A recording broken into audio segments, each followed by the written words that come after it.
This is an audio series from the superfreakmedia podcast network. If you like what you hear, please be sure to show your support and follow us on our other social media platforms. Check out the links listed in the description of this episode to find out more. Thank you.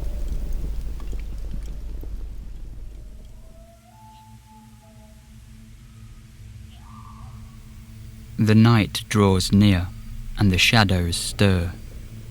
You're alone in the woods. Dead leaves crunch underfoot, and the wind bites at your neck. You feel a chill down your spine as the fog ushers you deeper into the darkness. A darkness full of eyes that watch, and whispers of stories. I am your storyteller, and this is Campfire Chronicles.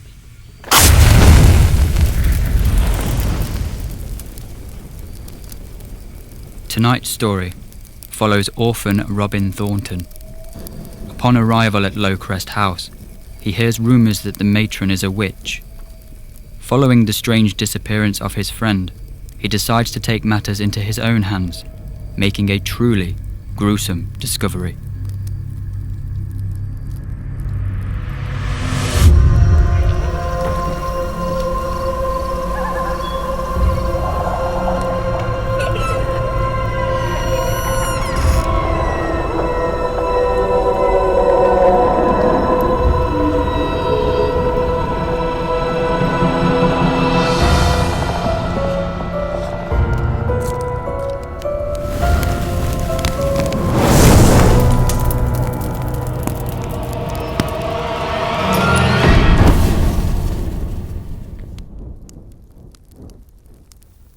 Every children's home had a dweller, a child that wasn't so lucky to be taken to a new home with loving foster parents.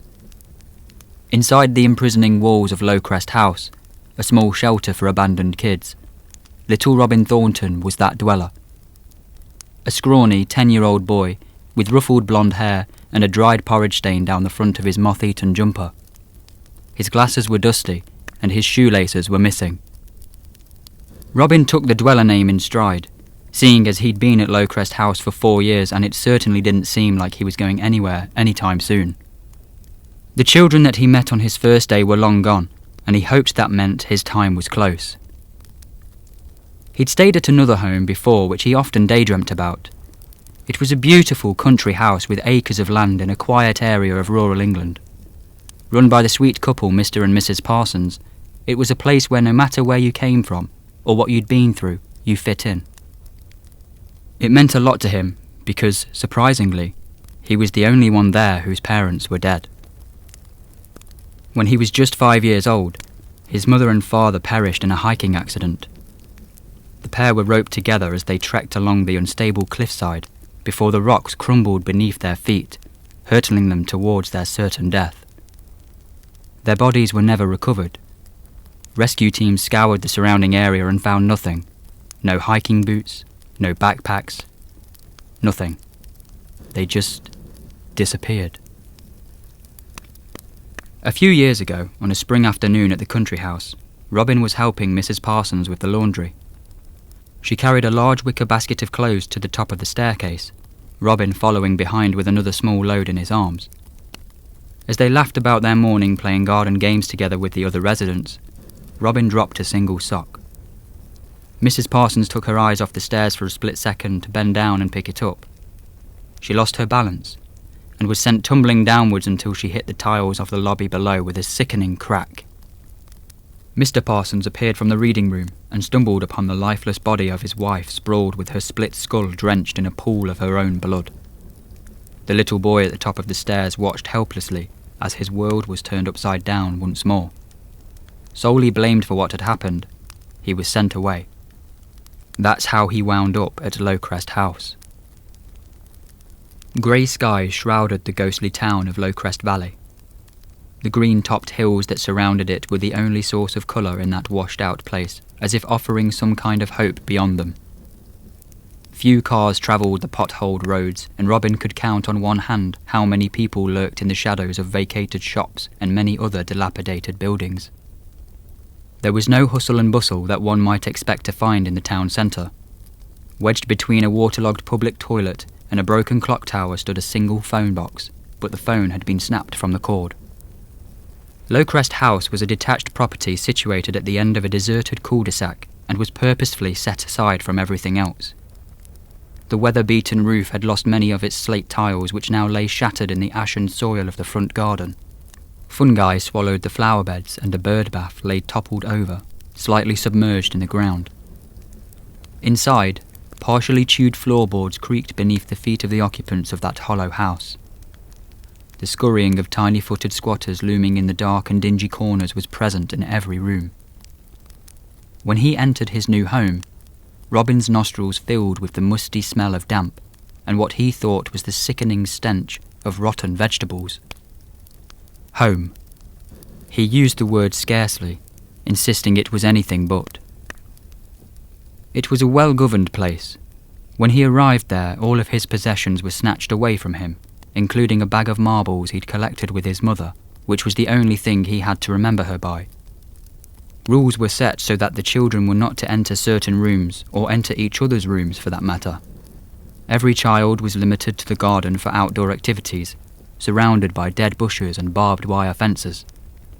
Upstairs at the end of the landing, there was a narrow archway. This too was strictly off-limits, and everyone was told to never enter. No matter how young or how old they were, the set bedtime was the same, 7:30 p.m.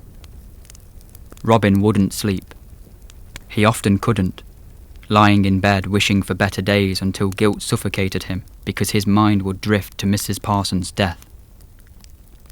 He wanted dearly to do so much more than to be stuck inside the cold, damp walls of that prison with the draconian matron. The kids of the house only knew her as Matron. They were terrified of her because nobody knew her real name. It is hard to trust anyone whose name you do not know. She was a feeble woman in her mid-70s, with a head of thinning grey hair lined with dark liver spots. She had prowled about that house for at least 40 years, staring down her warted, crooked nose with prying eyes, waiting for the children to act up. She had the sternest of frowns, and she never smiled. Luckily, most of the children didn't spend long in her clutches, eventually being adopted. But adoption days at Lowcrest House were strange. The adoption process would happen during the night while everyone was asleep. Robin noticed that there were never any visitors, nobody to collect the child. Then the next morning the matron's hair would look a little healthier and her skin a little more youthful. It had become too coincidental for Robin to ignore. There would always be a letter from the chosen few who would write to them, but these were always incredibly brief. They would often read something along the lines of, "I have found my new family. Thank you." And that would be that. Just a simple sentence, maybe a touch more. There was never a tribute to any of the bleak memories they conjured together during their residency. Robin noticed that all of the children who had moved on were ones that often misbehaved, and it soon became common knowledge for the other children. Of course, they all wanted to be adopted, but the problem was that they weren't sure what really happened to those that vanished in the night. So Robin had no intention of seeking trouble, not like his friend Michael Boulder. Michael's company was the only good thing about Lowcrest House. They were close, as not only did they share a room, they had one very traumatic thing in common. Michael was the only other orphan he had ever met. He too had lost his parents in a terrible accident when he was younger. They were crushed in the front seats of their car as they ploughed into the back of a heavy goods vehicle. Brake failure. Miraculously, Michael survived in the rear booster seat and came out unscathed. He grew up to be an audacious kid, and he was a few years older, maybe 14 or 15, Robin was never sure, but he was always eager to see how far he could overstep the line. He, as much as anyone, wanted to be adopted, and when Robin told him it was the misbehaved ones that were freed, it played into Michael's nature perfectly. One evening after the matron had gone to bed, he locked up Jinx, her cherished feline friend, in the cupboard upstairs. When she found out, she entered a rage so fierce that even the rats retreated to their nests. All of the children were locked in their rooms for the whole week, while for the rest of that very day, Michael received the first of many punishments. Robin remembered the sound of the cane lashing against Michael's bare skin amidst his cries of agony until it stopped abruptly at some point far beyond midnight. It was a lesson to be learned by the children. Don't touch the matron's cat. But this didn't stop Michael. Armed with a permanent marker, he wrote, "The matron is a witch," in huge, bold, scruffy letters, which was exactly what the children all thought of her. Another round of lashings hadn't taught him any better. A week later, after the cane sores had healed, he staged a break-in, stole a piece of jewellery from her bedroom, and stashed it in the drawer of his bedside table. Robin remembered being woken sharply in the night with the matron looming over his roommate. She beat him on the spot. Robin pretended to be asleep the entire time while quietly sobbing into the mattress. The prospect of receiving such punishment terrified him. He had never been beaten before. Despite all that he was going through, Michael hadn't had enough. Older, but perhaps no wiser than Robin, his thirst for mischief was not satisfied. He needed to do something to put an end to his time in that wretched place and find a new family. He wanted to go out with a bang. On a brisk November evening, as the mists began to settle on the hills of the valley, the two orphans were out in the barren yard of the house. Engulfed in fog and trembling in the bitterness, Robin listened as Michael revealed a terrible, twisted plot. "Here, Robin," he beckoned as he pulled a large object from his coat. A firework. Not just any firework. It was the Kaboom 6000, the biggest and loudest rocket one could buy over the counter. How it came into Michael's possession remained a mystery. "What are you doing with that?" Robin nervily inquired. "You'll see," Michael smirked. Robin watched his friend with reluctance. The last thing he wanted at that moment was to wake the matron by setting off the firework. At least, that's all he thought they were doing. From a flimsy plastic bag, Michael pulled out a large, foul-smelling thing. Robin grimaced as the eye of a salmon stared right at him. Since moving there, he could never shake the feeling of being watched, and seeing that glossy eyeball made him shudder. Michael chucked the fish on the ground and eagerly waited. A few minutes of stony silence passed while the rotten stench stowed in their nostrils. Then, Michael made a short squeak and pointed to a dead shrub by the barbed wire fence. Through his own cold, cloudy breath floating in front of his face, Robin saw two emerald green eyes glaring in their direction. Jinx emerged with curiosity. Her nose twitched as she caught the scent of the tainted treat. With every paw step closer, she fell deeper into Michael's trap. "Take this," Michael said as he handed Robin the Kaboom 6000, positioned himself behind her, and patiently waited for her to take the bait.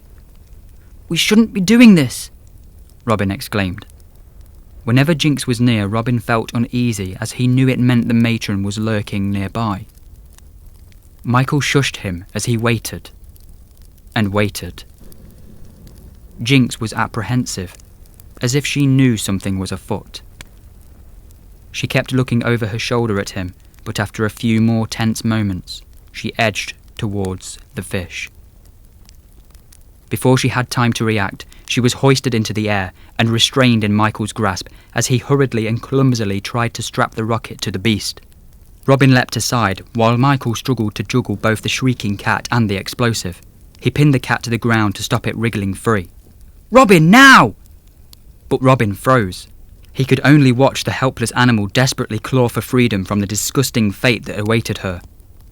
He dropped the rocket on the floor and stepped backwards. Realising he was on his own, Michael snagged the weapon and taped it to Jinx's back, fumbling with a matchbox in his pocket.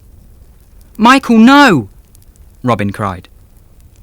As the captor held a match between his fingers in one hand and clamped his four-legged victim with the other, light, dreaded footsteps scuffed the dry dirt behind him.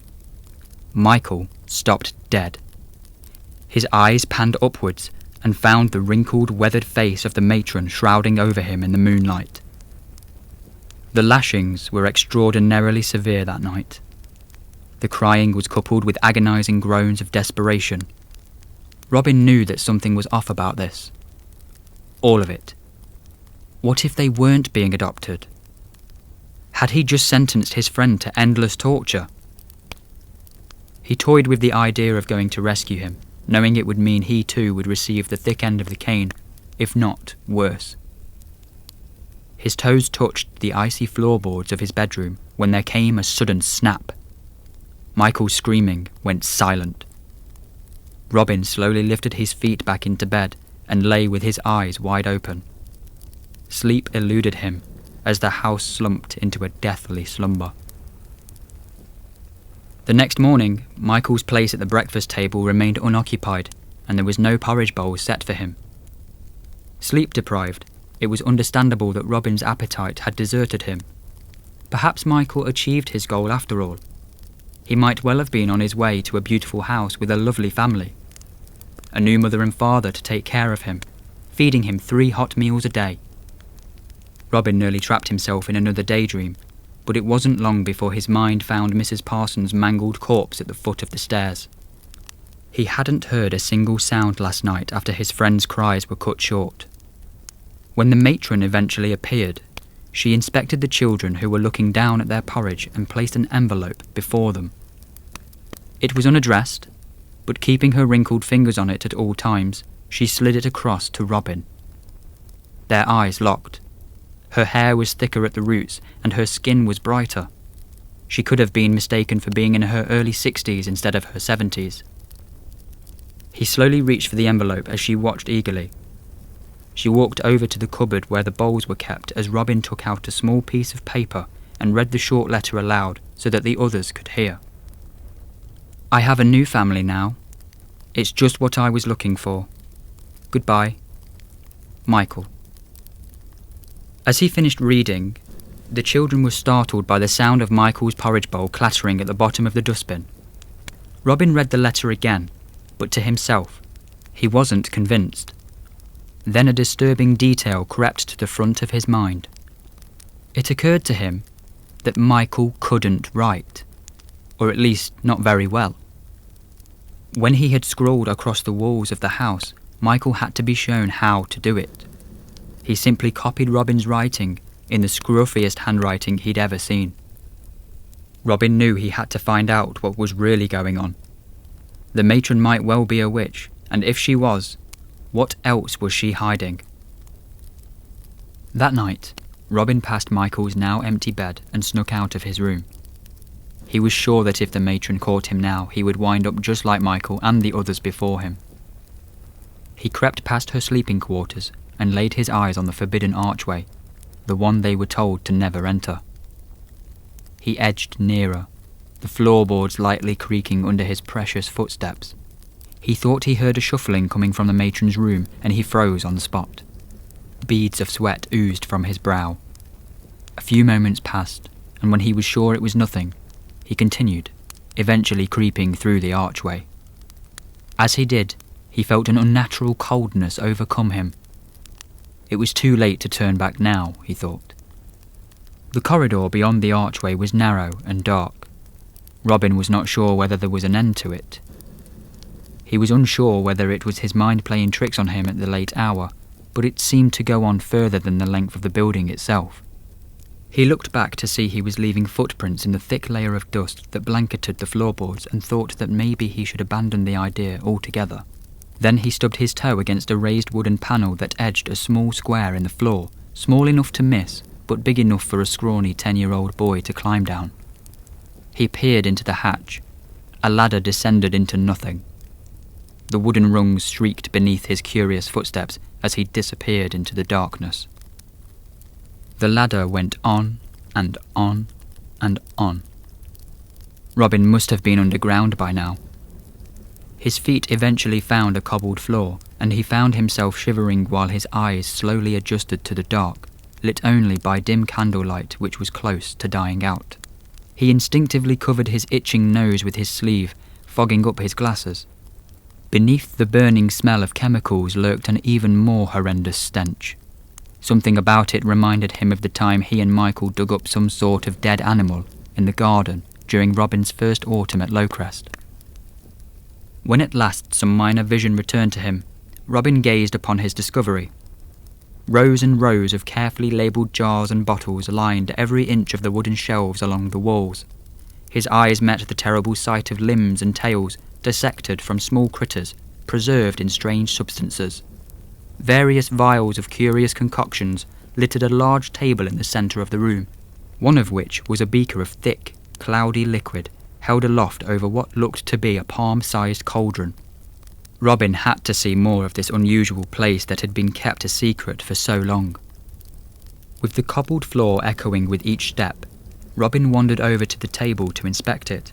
He found a large leather-bound book. It was closed and bookmarked with a feather.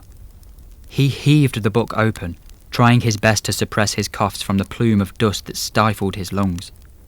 Once it settled, something else caught his attention. A crate beneath the table rattled with junk. He slid it closer and found an assortment of toys that the matron had confiscated over many years. Playing cards, stickers, a broken Tamagotchi, pogs, a shattered Rubik's Cube, a stringless yo-yo, a walkie-talkie, and loose chunks of Lego. But these things didn't interest him. He brushed aside a cracked Game Boy Color and found something he thought he might have lost forever. A small pouch of marbles. He counted out each one into his palm. They were all there. He knew it wasn't much, but he could feel his eyes watering. Shoving the pouch into his pocket, a marble escaped, rolling further under the table. It was as he bent down to reach for it that he saw a second crate, containing something else. The Kaboom 6000. It was just sitting there amongst all of the other confiscated childhood treasures. He fumbled it back into the crate, trying to think of anything other than that recent night, and turned his attention back to the book. He frowned at the words that were all scrawled in a language he couldn't read, and they were paired with rough illustrations of different tools and body parts. Trying to make any sense of the notes, he placed his hands on the table, to which they immediately recoiled. He grimaced at the slimy surface of the table, sticky goo clinging to his fingertips. After flicking through the pages for a few moments, an unnerving realization struck him. His hunch was confirmed. The handwriting matched that in Michael's letter.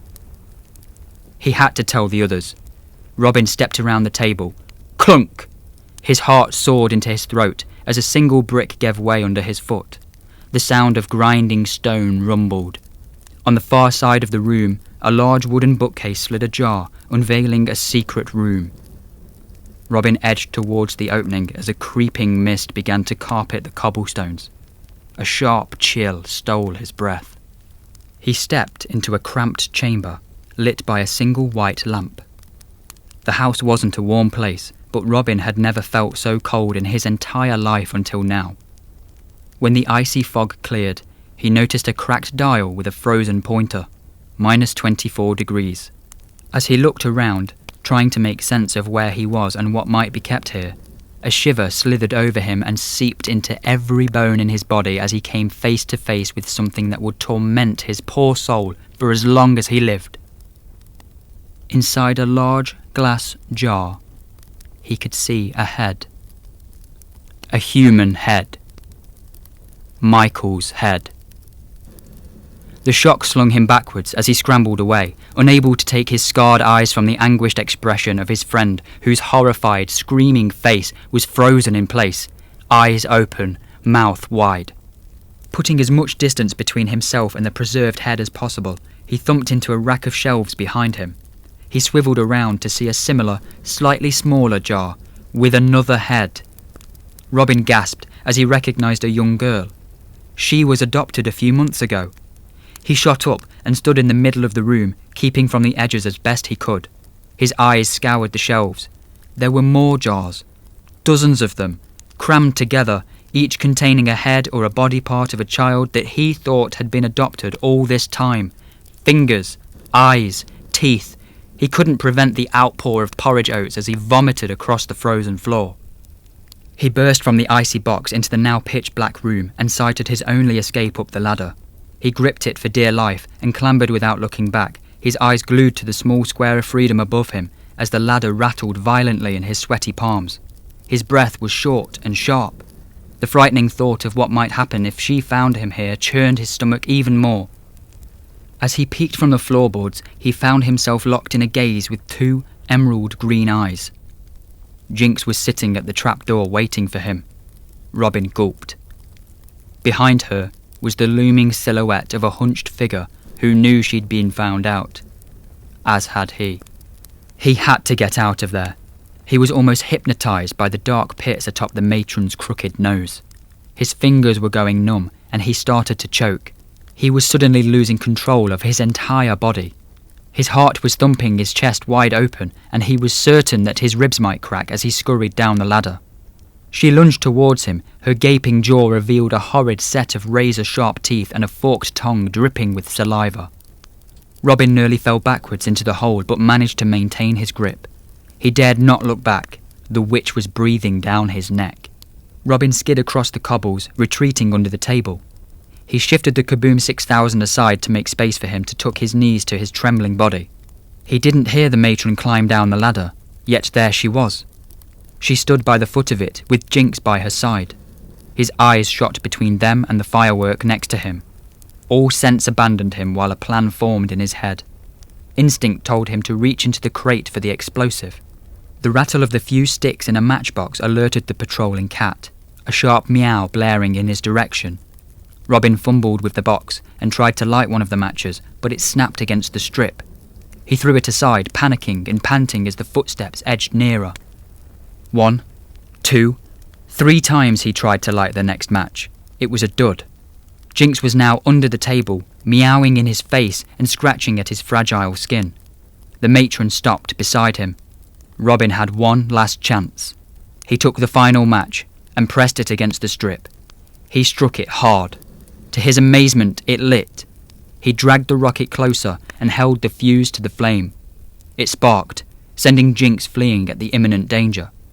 Holding it tightly, Robin shot from beneath the table. He dashed the marbles at the feet of the matron, who fell over trying to dodge them, yelling in frustration. Robin launched the rocket at her face and bound for the ladder, leaving the crackling countdown behind him. He raced for freedom, but there wasn't enough time. An enormous explosion erupted, blasting debris in all directions. The ladder shattered in Robin's fingers, and he was sent tumbling to the bottom of the basement. He bashed his head against the hard floor as the sound of sparks flying and glass smashing rang through his ears.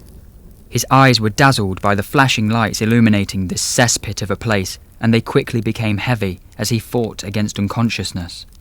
The room was ablaze, and he could see the old woman was engulfed in the flames, shrieking in anguish as she burned alive, her fingernails clawing at the cobbles in desperate pleas. Robin's eyes closed for what he thought would be the last time while the fire roared on, swallowing the agonizing cries of the matron. In some twisted way, Lowcrest Valley began to thrive after the disaster of the house burning down. Tourists travelled from around the country to gaze upon the ashen ground that Lowcrest House once stood on. The story of a desperate little dweller, too bitter about the strict home lifestyle, burning down his home and killing his matron, fascinated people. Of course, Robin knew the real story, but no one would believe him. This was just another unfortunate chapter in his life, one that he hoped would be the last. His new home reminded him of the first place he had stayed at, a large, fancy house with a long driveway and plenty of lush green grass to run around on. Not a single dead bush or barbed wire fence in sight. It was quiet, a few miles from the closest city, but it never felt as isolated as the entirety of Lowcrest Valley did. The most important thing about this was that it was permanent. Robin got what all the others wanted. He'd been fortunate enough to be adopted and escaped the matron's clutches, but he found himself unable to shake a niggling thought. What did happen to the others? Did they manage to escape the fire? Or had he mistakenly killed them too? One afternoon, when he and his foster sister had finished playing outside, Robin spent a few moments sitting on the garden bench. He ruffled through his pockets and took out the empty marble pouch. He smiled, peacefully reminiscing. But then, from the corner of his eye, he caught a glimpse of something moving. Something so out of place, yet so familiar to him.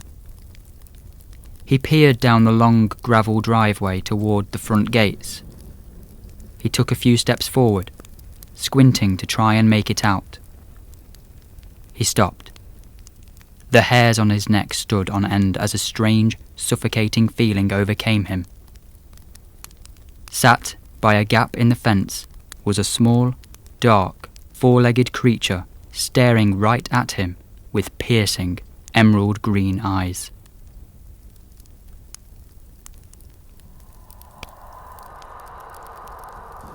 That was The Matron of Lowcrest House by Charlie Brentnall. Should you find yourself lost and alone again, join me for another twisted tale. But tonight, as you leave the glow and warmth of the campfire and the last ember flickers in the dying light, remember that these stories will stay with you.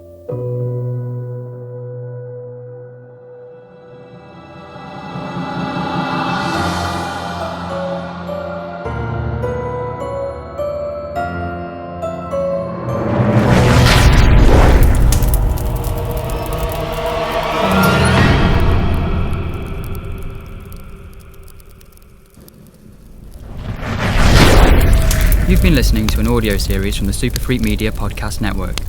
To show your support on this project, along with the other content we create, be sure to subscribe on whatever platform you're listening on. You can keep up to date with everything else we are up to on social media using the links in the description of this episode. Thank you for listening.